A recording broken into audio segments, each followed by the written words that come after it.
My name is Josh Hersey. Today I'm going to talk a little bit about the role of PMIx with containers in HPC environments. This is a talk that periodically the PMIx community gets asked, okay, I hear PMIx is really important to containers. What is it doing? And it's a little bit of a complicated question. And so last year I ended up presenting a couple presentations where I tried to deconstruct this a little bit. And I'm going to give basically that portion of those talks today and for discussion here. So in this presentation, I'm going to focus just on the role of PMIx as a conduit across the container boundary between the runtime environment, the tools, and the PMIx client. So you'll see the triangle that we usually put in presentations showing the three sides of the interface. So PMIx is really a conduit across that boundary, and it raises quite a number of issues that are worth talking about and thinking about. I'm going to use MPI as an example of a PMIx client, but these issues really go well beyond MPI to really any PMIx client, OSHMEM or dynamic workflows, what have you. This is a small portion of the paper that I presented at Canopy HPC workshop at SC. There's a link at the bottom. Ralph also has a presentation that he presented at Singularity workshop a couple years ago. That's actually linked from the Dynamics Working Group page that I think you updated for the Dynamics Working Group. And you can check that out too if you're interested in this. The paper I presented at Canopy was a little more broad, talking about design considerations for building and running containerized MPI apps, but PMIx was a part of that. So those a little unfamiliar about containers, I'm not going to go too deep into this, but I wanted to highlight a few things. So some things to remember about containers: processes running inside a container can access directly the host OS and devices. It's not like a VM where you have a guest VM that you have to kind of move through to get to the actual OS. You're just a process on the system.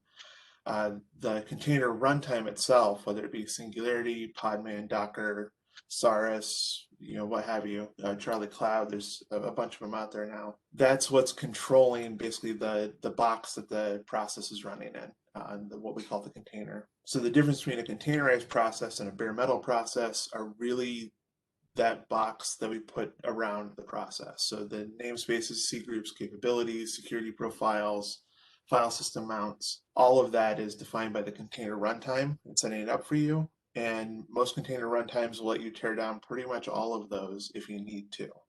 And so this gets into a lot of other issues with inter and intra node communication, which is better covered in that Canopy paper. I won't focus too much on that today unless folks want to talk about it. One thing to remember here, and this will become important towards the later end of the talk, is that containers cannot contain the kernel space parts of libraries, only the user space parts. And so if you have something that has a kernel level module, like MoFed or CUDA, you have to match the user and the kernel space pieces. The container can't absorb that like a VM might be able to. All right, a little bit about launching MPI processes to walk us into the problem area a little bit. So when launching containerized MPI processes, the resource manager assists the MPI library in a bunch of different ways, and this is where PMIx tends to come into play, and previous PMI implementations as well. So in launching the MPI process, the resource manager puts a process out there, and it has mechanisms to enable the processes to exchange bookmark information, discover each other, set up their communication. All of that usually happens during like an initialization phase, though it can be kind of lazily happen too. Event notifications, if things fail, all of that, the resource manager is a pretty important part of that life cycle. We typically talk about two different launch avenues. You have direct launch, which is launching a process with the system provided launcher, and in this case launching a containerized process. So this would be something like srun of your a.out or jsrun of your a.out, using usually the scheduler's launch mechanism. And the biggest advantage of this is that usually there's faster launch times because the scheduler and its resource manager that you're interacting with probably also already has daemons out there. It knows how to integrate into the whole system a little more tightly, and it tends to be more supported on big HPC systems. So you'll see folks use those launchers. The biggest disadvantage when it comes to containers is that you're kind of at the mercy of the way they think about providing a containerized environment. And so depending upon the capabilities of that launcher, you may be forced into some different container launch mechanisms. For example, LSF has a mechanism where it'll launch the container for you and put you inside of it. And it's completely transparent, but it disallows you from a one container per process mode, which I'll talk a little bit about on the next slide. And so you have to kind of think through that a little bit and see if that's what you need. The indirect launch mechanism is launching that same process, but with a more generic launcher, usually provided by MPI in this case. So this is your MPI run, MPI exec. The biggest advantage here is you could actually include the launcher inside your container image. And so you are using the mapping, binding, ordering mechanisms for that specific launcher. Maybe get a little more portability since you can move it to different machines that have different resource managers, but you're bringing your own launcher. And so some folks like that ability. The disadvantage is there's probably going to be a two-step launch process. Usually what this involves is that you do an MPI run. The first thing it does is launch its own daemons out on the nodes. And so it'll probably use the system resource manager to do that, or to use SSH. But it's going to launch its daemons, and then it's going to launch your process. So the launch time is going to be a little more involved. I won't say slower or anything like that, but there's more to it with this, and that can be a disadvantage. Choosing between the two there. But for PMIx, we're certainly involved in both of these, right? We can either be integrated into the indirect launcher that you have there to help the MPI application wire up, or we can be integrated into the direct launcher like Slurm or JSM, where it can still help you wire up even if you run with JS run or S run. So one of the other questions that we have when we start talking about containers is, where's the container boundary? And this becomes important when defining, what's involved and what role PMIx has in this environment. And so I tend to break it down into two categories, though there's certainly blends. These are the two more popular ones. The one container per process model. So this is kind of thinking about the container as like a big static binary for that application. And you launch the container and it is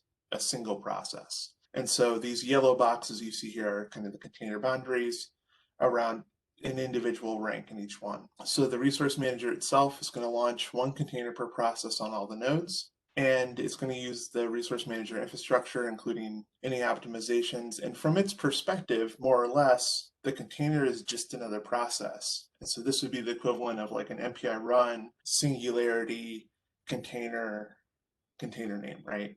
Where you're going to have a single container instance per process spread out over all the nodes. This is by far the easiest one for resource managers to deal with, right? Because for the most part, they don't have to do anything special. The tricky part here is that since processes are contained from one another, depending upon the container runtime and what it's doing, this could add additional complexity in how those two talk. And we've seen this most with cross-memory attach for shared memory. If you have, say, Podman launching these, it's going to want to put them in different user namespaces, if you're familiar with that. And the Linux kernel won't let them use CMA between them. And so this kind of single copy mechanism, which can really give you performance for shared memory, is off the table. And so implementations tend to detect this scenario and back off to a different copy mechanism for shared memory. Now you can play around with Podman to get it to not do that, but you got to kind of know that magic, and there's some additional complexities there. Again, that's more for the paper part of it, but you can see where PMIx is. So PMIx on the client side is inside the MPI library that's part of the app, and it needs to talk to the resource manager, which is outside the container. And so those two, that's the boundary that we're talking about for PMIx, is that between the client and the local daemon in order for it to do things like wire up. And so this red box here. The alternative is a one container per node. And so here we're thinking about the container not as a static application binary, but as a static execution environment for the apps. The resource manager may need to be more involved with this, because what it's going to do is launch one container per node, or logical node, if you want to split up a node, and then under which it's going to launch all of the processes inside that single container instance. Now, the resource manager might need to be involved here because it's probably going to want its own little daemon inside the box in order for it to fork exactly those processes more easily. The biggest advantage here is that there's no container box between the ranks on the node, so they see each other exactly as they would on a normal node. You're kind of just creating a virtual execution environment for them on there. And you only have one container instance per node. Some container runtimes have some overhead in launching the containers. And so if you launch a lot of containers on a node, sometimes that can become noticeable in the memory footprint, where if you launch one, it becomes less noticeable. So that's something to think about here. And you'll see that the PMIx interaction here with the ORTED isn't crossing that container boundary. Here I'm using ORTED, it could be any daemon. And it's all within inside the box. So it's probably using the same version of the PMIx library here. So there's no kind of crossing that boundary issue. So those are two different models. Let's talk a little bit more about PMIx. So talking across the container boundary is the problem that we're trying to deal with here.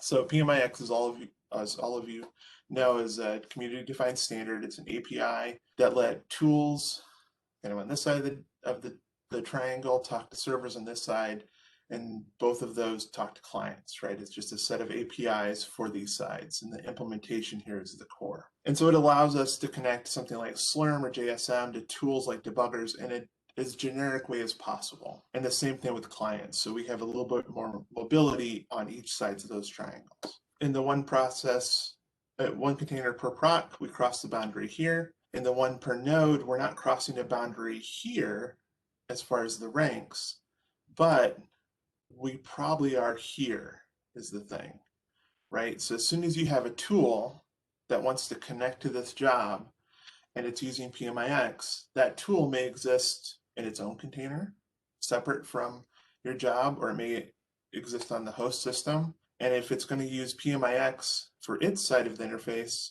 and knows that the MPI run has PMIx, now it's crossing this boundary. Same thing with the scheduler, right? If you're doing any kind of workflow management across this container boundary, now you have PMIx crossing it. So there's no one right option here or one easier option. It's really the way you want to think about the container boundary and how to manage it. So this really comes down to the implementation. So within your container, you have an execution environment. You defined the PMIx implementation that you built your library against, and the resource manager may have built it against a different one. So the PMIx implementation outside the container, say in a resource manager, the scheduler, the tool, it has to be able to talk to the implementation inside, right? The MPI library, the launcher program, so the MPI library up here or the launcher program down here. And largely, this is a feature of the PMIx implementation, not the standard. And so the standard really has to do with kind of these APIs and attributes at the edge, but the actual plumbing, the wiring between these is all implementation defined. So that kind of inner core there. And the PMIx standard currently at least does not define a wire protocol. Defining a wire protocol is a very challenging thing to do in general, but we certainly don't have that at the moment. And so this is really a feature of the implementation. Where this becomes tricky, and where a project like OpenPMIx talks about cross-version compatibility, is saying, well, I'm allowing some level of drift between, say, Orte running PMIx version 1, but the container can run version 2, and the two of them know how to negotiate this channel and talk to each other, right? It might not be able to achieve all of the features of PMIx 2, but it can achieve some of the basic ones, or different versions thereof. Maintaining this cross-version compatibility is difficult and challenging, but worthwhile. This is an implementation issue here that we need to dive into. But to make you feel a little bit better about it, you are not alone. Anything that has to cross the container boundary has to think about this now, right? And so I typically frame this as agent in place, right? Any kind of cross-version issues have to deal with drift between the two sides, the side inside the container and the side outside the container, and trying to negotiate so that the two can still talk to each other and achieve some form of functionality. It may not be the best, but it'll work. And so the cross-version issue is not exclusive to PMIx, though certainly it's a problem for us. And to illustrate that, here's an example of OpenMPI inside a container here at the top, a CentOS 8 container. And let's say it has CUDA and MoFed. Both have user space libraries, so that would be part of the container. But they also have a kernel space library. And so as soon as it goes across that container boundary, you have to worry about cross-version issues. How much of a drift is there between, say, a MoFed with a minor version update or a major version update versus the kernel, and is that going to work? At what point does it not work and the container either needs to be rebuilt or just can't run on the system? Now, this is not a strange, might happen in some corner case. It is probably going to be pretty typical for containers, and we're certainly seeing that now, that as the container image and the HPC systems evolved, they will naturally drift apart. The easiest way to address this is if they're the same, there's no problem, right? If the version outside the container of PMIx and the version inside the container of PMIx are the same, it works great. But as soon as you bring a container that's a little bit newer onto an HPC system that's maybe more established and isn't going to change its software stack, now this newer container, this newer binary, has to try to talk to the older version of the library. And that's going to happen as you evolve your applications and bring new workloads to a system. Conversely, so that's the container is newer than the system. Conversely, the container is older than the system. The sysadmins go through a normal HPC software update. They advance the PMIx level, the MoFed, the CUDA, whatever it might be, and suddenly the system has a newer version of the library than the container that was running fine before the system update. And so it's up to the library then to negotiate and try to make that still work moving forward. And it's up to the implementations of CUDA, MoFed, PMIx, all these other libraries to say, okay, we allow some level of drift here within a set of versions, but that's going to break at a certain version. So if we upgrade to a next, say, major version, maybe you have to rebuild your container, or maybe the sysadmin needs to upgrade the system. And so this is a tricky problem that there's no, I would say there's no best solution here, but it's important to think about when you're playing with containers. And certainly for PMIx, this is something that the Open PMIx project has been trying to manage for quite a number of releases now. I did have a note here that a sysadmin could create an approved base image. What this would do is allow a container, usually has a Docker file or a container file or some kind of script that generates that. If there's a base image that the system says, okay, this matches what we just upgraded the system to, it becomes a one-line change to rebuild their container and make it move from, say, an older than, right, if it was working just fine, but the system upgraded to a newer version of some library, they can just rebuild by picking up the latest base image, and now they're matching, and there's no negotiation there, and they can take full advantage. So that's one way that I've seen some sites try to address this issue. In conclusion, so what is the role of PMIx in a containerized environment? So the PMIx standard is all about defining an API connecting these three sides of the triangle, right? This outer edge here. The implementation is really worried about this cross-version issue, right? Because each one of the clients, the tools, the servers could be in different execution environments, right? They could each be in a different container running at different levels. And so the implementation needs to be able to negotiate all three sets of those interactions and deal with the cross-version issues. But it should be clear that this is not just a PMIx problem, right? It's pervasive. Anything that has to go outside the container boundary will have this issue. So PMIx implementations are really encouraged to have a plan for negotiating the versions. It doesn't, I'm not saying you have to support it all the way back forever, but as you're thinking through this, right, maybe there's a certain point where you say, okay, we really need to break backwards this cross-version compatibility after this certain point, maybe the very earliest versions or something, in order to clean up the code to make it more manageable. And this is a pretty big challenge. So with that, I will stop and ask for any questions.